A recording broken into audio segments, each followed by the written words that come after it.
Boa noite, galera, tudo bem? Eu também fui desafiada. Quem me desafiou foi a Paty, a fotógrafa mais linda de todas. E nesta noite eu vou compartilhar com vocês um versículo que durante essa semana tocou muito ao meu coração, que está lá no livro de Daniel, no capítulo 6, a partir do versículo 25, e diz assim: Então o rei Dário escreveu aos povos, nações e homens de todas as línguas que habitam em toda a terra: Paz vos seja multiplicada. Faça um decreto pelo qual em todo o domínio do meu reino os homens tremam e temam perante o Deus de Daniel, porque ele é o Deus vivo e que permanece para sempre. O seu reino não será destruído e o seu domínio não terá fim.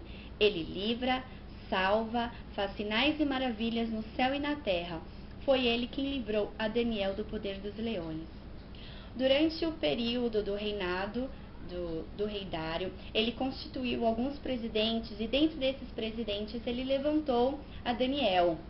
E Daniel se destacou dentre os outros, porque sobre ele havia um espírito de sabedoria, de inteligência, de excelência. Tudo que ele fazia o melhor e antes de tudo, ele buscava a Deus acima de todas as coisas.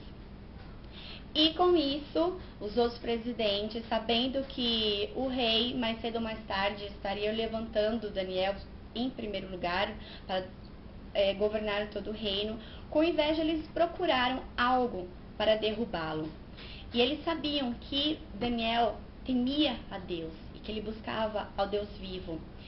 Então eles fizeram com que o rei assinasse um decreto que durante um período de 30 dias ninguém pudesse orar ou buscar um outro Deus ou desrespeitar o próprio rei.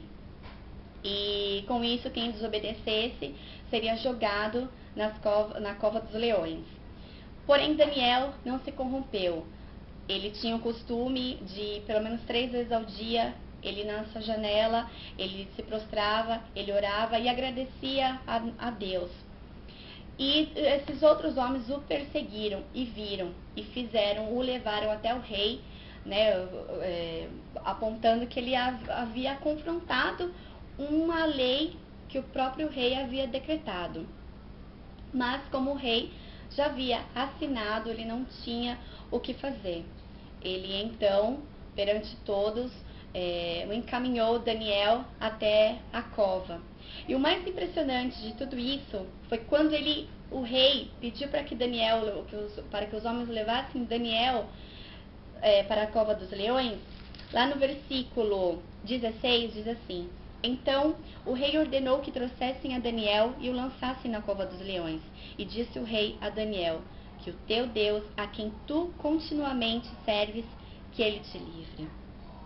Ele sabia o quanto Daniel era temente a Deus. E ele foi embora para sua casa com uma tristeza no coração, porque ele sabia que Daniel, além de ser temente a Deus, ele era submisso e fazia e executava os seus serviços de uma maneira excelente e decente.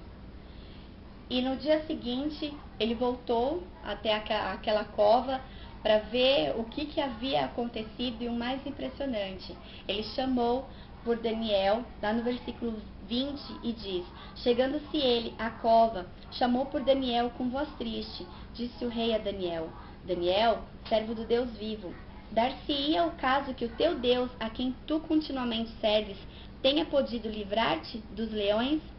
Então Daniel falou ao rei: Ó rei, vive eternamente. O meu Deus enviou o seu anjo e fechou a boca aos leões, para que não me fizessem dano, porque foi achada em mim inocência diante dele. Também contra ti, ó rei, não cometi delito algum. Então o rei se alegrou sobremaneira e mandou tirar a Daniel da cova. Assim foi tirado Daniel da cova, e nenhum dano se achou nele, porque crera no seu Deus. Porque nós servimos um Deus que salva, que livra, que faz maravilhas no nosso meio. Mas o melhor de tudo é o exemplo de Daniel. Daniel ele não se corrompeu, independente das circunstâncias. Ele continuou firme, ele confiou, ele se posicionou e não se perverteu. Amém? Então era essa palavra que eu gostaria de deixar para vocês nessa noite. Beijos!